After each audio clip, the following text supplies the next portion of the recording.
नमस्कार। आसंतु आजी गोटिए बहुत मजादार कथा बुझिबा। देखंतु पर्याय सारणी रे तो शह शह मौलिक उपादान अछि, ठीक? किंतु से सब भितरु कार्बन को एमिति कोन स्वतंत्र कर दिए काहे कि एहा जीवन पई एते गुरुत्वपूर्ण। चलंतु ए रहस्य भितरकु जिबा। आउ आरंभरू ही कार्बन आम आगरे गोटे बड़ द्वंद्व छिड़ा कराई दिए। केबे भाबिचंदी गोटिए ही जिनिस माने कार्बन केमिति दुनियार सबुठु शक्त जिनिस आउ सबुठु नरम जिनिस दुईटा जाक तियारी करि पारे। गोटे पटे हीरा जाहाको किछि भी काटी पारिबानी आउ अन्य पटे सेई पेंसिलर ग्राफाइट जहा एते नरम। एटा केमिति संभव? अच्छा, ए प्रश्नर उत्तर ना तांकर आणविक गठन भितरे लुचि रहिछि। सबु खेला होछि अरेंजमेंटर। बाम पटे हीरा को देखंतु। एठी प्रत्येक कार्बन परमाणु अन्य चारिटा को एमिति जाबुडी धरिछि जे गोटी पूरा टाण 3D जाली भଳି तियारी हेछि। किंतु डाहण पटे ग्राफाइट को देखंतु।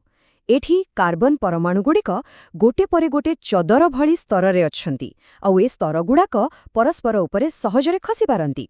बस ए गठनर फरक पाई ही तांको गुणरे एते आकाश पाताल फरक।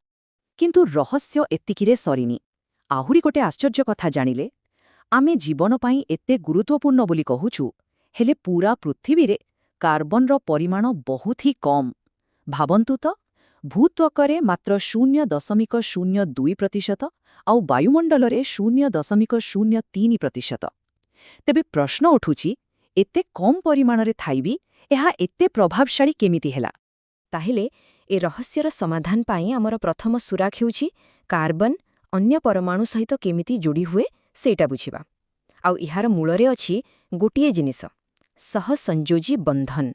एइटाको पूरा सरल भाषारे बुझिबा। देखंतु जेतेबेले दुईटा परमाणु इलेक्ट्रॉन झड़ेइबा बदलरे चल भाई मिसिकी बांटिबा बोली कहंती, सेइठी सहसंयोजी बंधन तियारी हुए। एइटा गोटे बहुत मजबूत आउ टाण संपर्क, ठीक जेमिति दुई जण पक्का संग हाथ मिलांती। चालंतु एहिटाकु आहुरी भल भावे बुझिबा पई किछि उदाहरण देखिबा। देखंतु एठी दुईटा हाइड्रोजन परमाणु गोटिए जोड़ा इलेक्ट्रॉन को मिसिकी बांटुचंती आउ तियारी करूचंती गोटिए स्थायी एकक बंधन।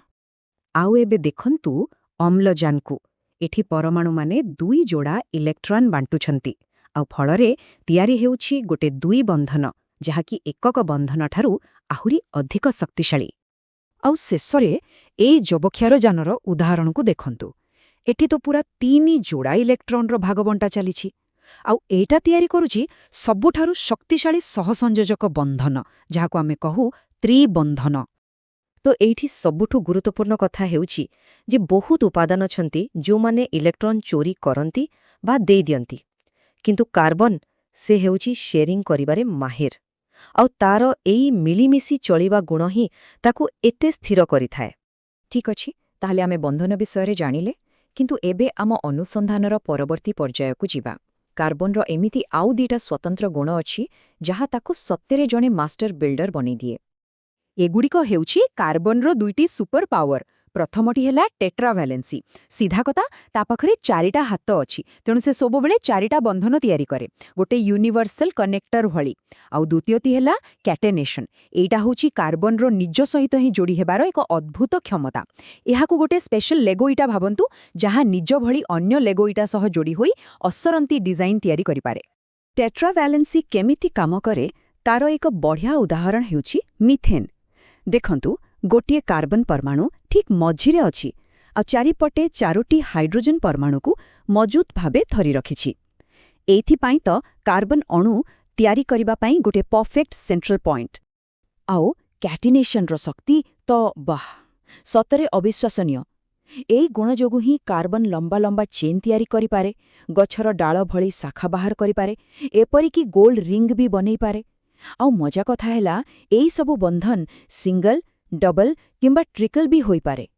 माने केत्ते प्रकारर डिजाइन संभव टिके भाबंतु तो। एइठु ही कैटिनेशन रो कहानी आरंभ हुए। ए हेउछि इथेन अणु। एठी दुईटा कार्बन परमाणु परस्पर सहित सीधा सड़क जोड़ी होइछंती। एही छोटो सरल बंधन ही पूरा जैव रसायनर विशाल दुनिया पाई मूल दुआ पकई थाए। ताहले एसबु स्पेशल गुणर फलाफल कौन? वास्तव दुनिया रे एसबु केमिति देखा जाए? ଚାଲନ୍ତୁ ଏବେ କାର୍ବନର ଅଲଗା ଅଲଗା ରୂପ ବା ଯାହାକୁ ଆମେ ଏଲୋଟ୍ରୋପ୍ କହୁଁ ସେଗୁଡ଼ିକୁ ଦେଖିବା, ମାନେ ଉପାଦାନ ଗୋଟିଏ କିନ୍ତୁ ଗଠନ ଅଲଗା ଅଲଗା। ପ୍ରଥମେ ଆସୁଛି ହୀରା। ଆମେ ଆଗରୁ ଟିକେ କଥା ହୋଇଛେ, ଏହାର ଯେଉଁ ଟାଣ 3D ଜାଲି ଭଳି ଗଠନ, ସେଟା ହିଁ ତାକୁ ଦୁନିଆର ସବୁଠାରୁ କଠିନ ପ୍ରାକୃତିକ ଜିନିଷ ବନେଇଛି। ଆଉ ଠିକ୍ ତାର ଓଲଟା ହେଲା ଗ୍ରାଫାଇଟ୍। ଏହାର ସ୍ତରୀୟ ଗଠନକୁ ଦେଖନ୍ତୁ।